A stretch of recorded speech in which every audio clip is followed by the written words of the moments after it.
Many people ask me, how do you use they, them pronouns for a singular person? I identify this way as a dog just for comfort and because it makes me happy. It's the same thing as being trans. Hey guys, welcome back to my main channel. So today we're doing something that I really only have the heart, the spirit, the energy to do maybe once every 6 months, which is venturing into the world of trans TikTok. Now, if you've seen previous videos of mine on trans TikTok, you would know that it is something else.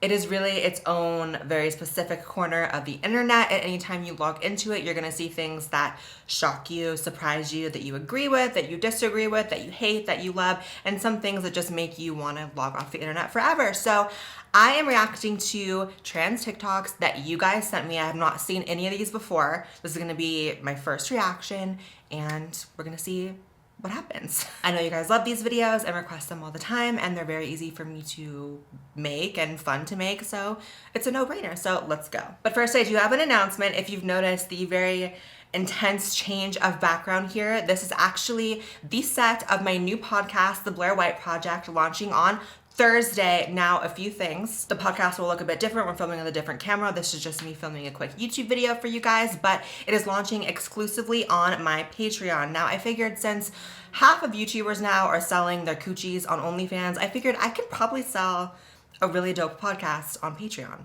right? No judgment to the coochie sellers. It's just, you know, I'm gonna do a podcast. The first episode is coming out Thursday exclusively on my Patreon, a link down below. There are other rewards as well. I really wanted to create a community for my diehard supporters and people who really love me, a space that we're gonna be doing Zoom hangouts, group hangouts together. You can talk to me directly, you can interact with me and watch this new podcast and just have a very like Blaire White centric space for you guys and for me. I know everyone says their podcasts are uncensored and unfiltered and raw, but like mine really is though. Like it's gonna be everything I've ever wanted to talk about and be passionate about and do videos about that just wouldn't fit on my channel or that YouTube just wouldn't like me to do on my channel. So definitely check out the link below. I will love you forever if you come join me on my podcast. I am so excited to bring this to you guys and make this a weekly thing, and I will see you soon on my Patreon to do that. But on to the video. Okay, so we're gonna react to these trans TikToks, and these are ones that you guys sent to me specifically. So for whatever reason, you wanted me to see these ones. So let's just start.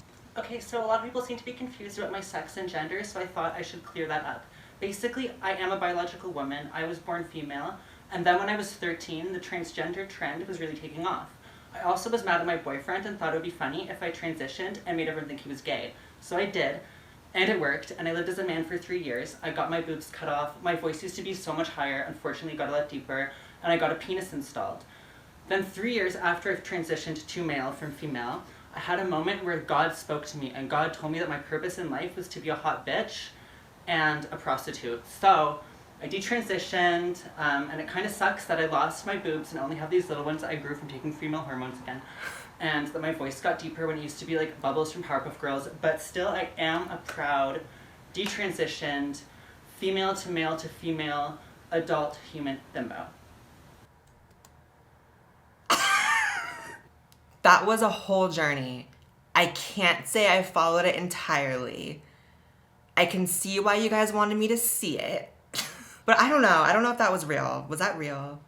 I mean, the person was a real person, it wasn't CGI, but girl, that was crazy. Hi. So basically, we're going to start off with my little explanation. So if you're doing something that keeps your focus, like you're not really paying attention to everything, look forward basically. Do not look at your body physically, but look at your body in your mind. What do you see?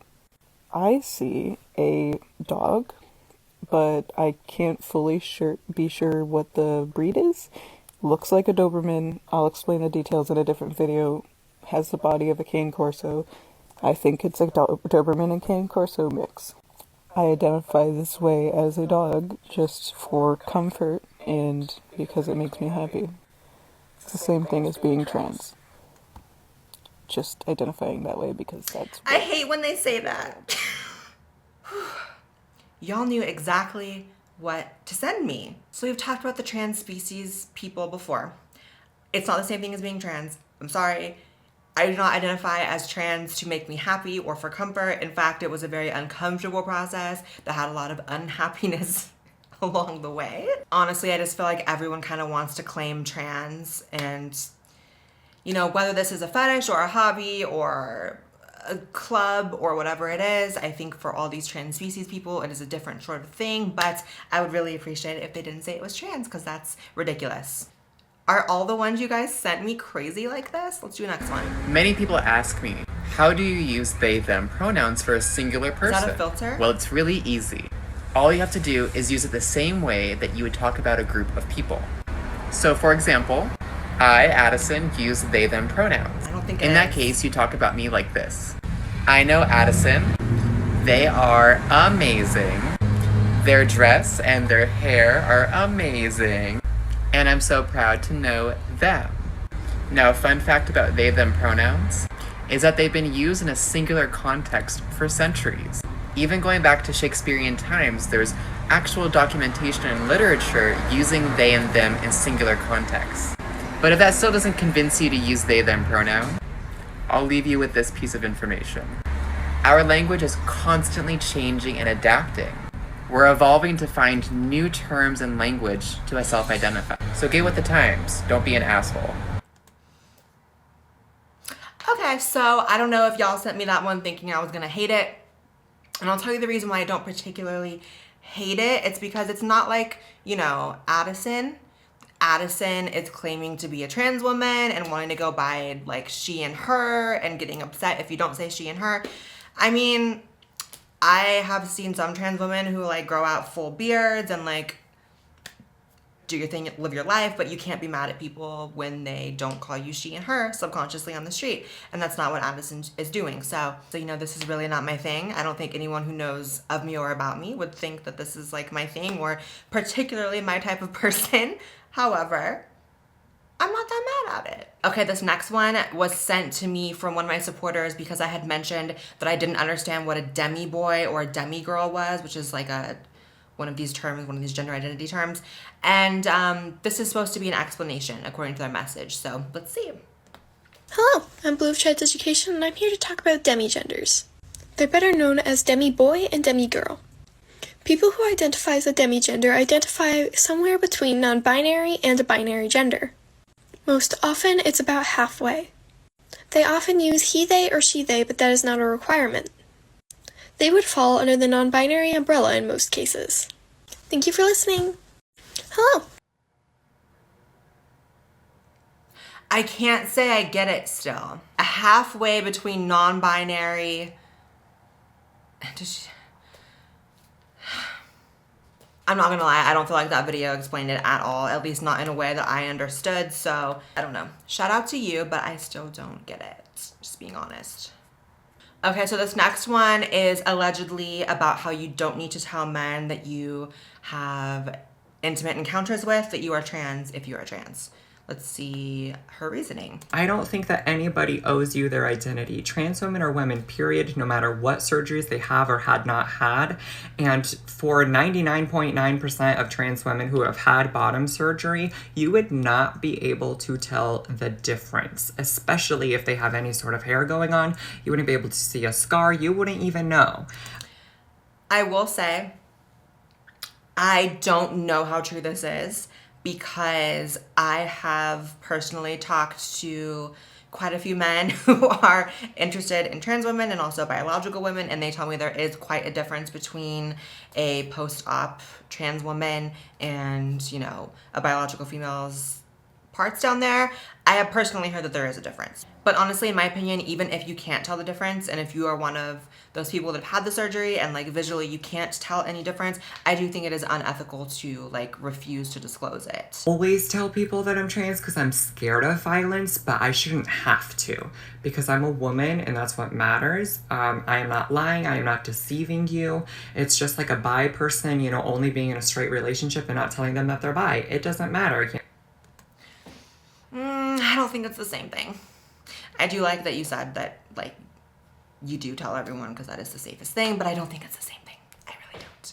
The reason that detransitioning stories are harmful is because they teach trans people not to trust their own emotions, okay?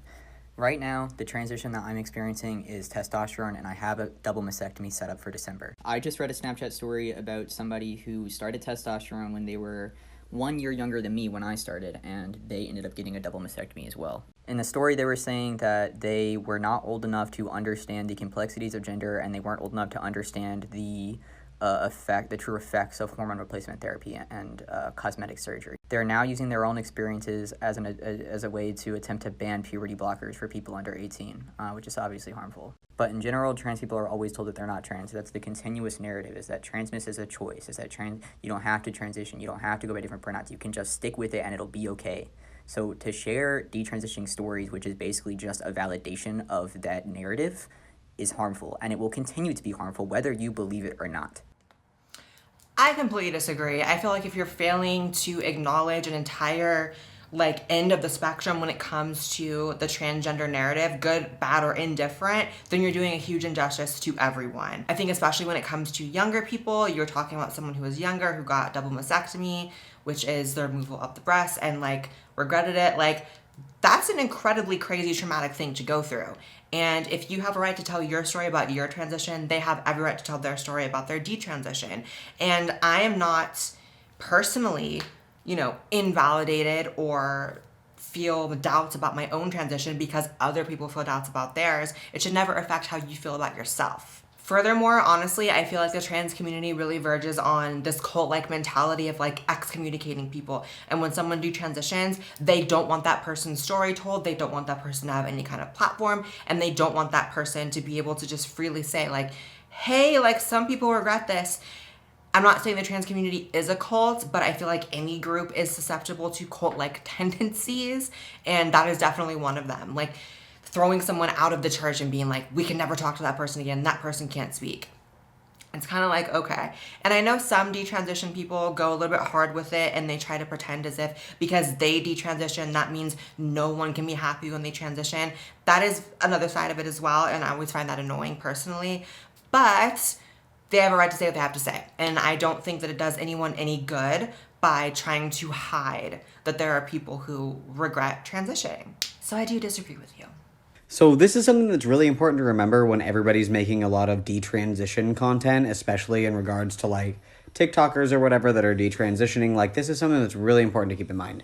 In order to get on hormones, if you go informed consent, you literally sign away your rights saying that you give your informed consent to go through with treatment, and it's no one's fault but your own. You decided to do that to your body. The same thing can be said for if you go through official proper channels or whatever. You still agreed to do all of this shit to your body, surgeries, hormones, or whatever. No one failed you along the way. You failed yourself, and you f***ed up. No one else did.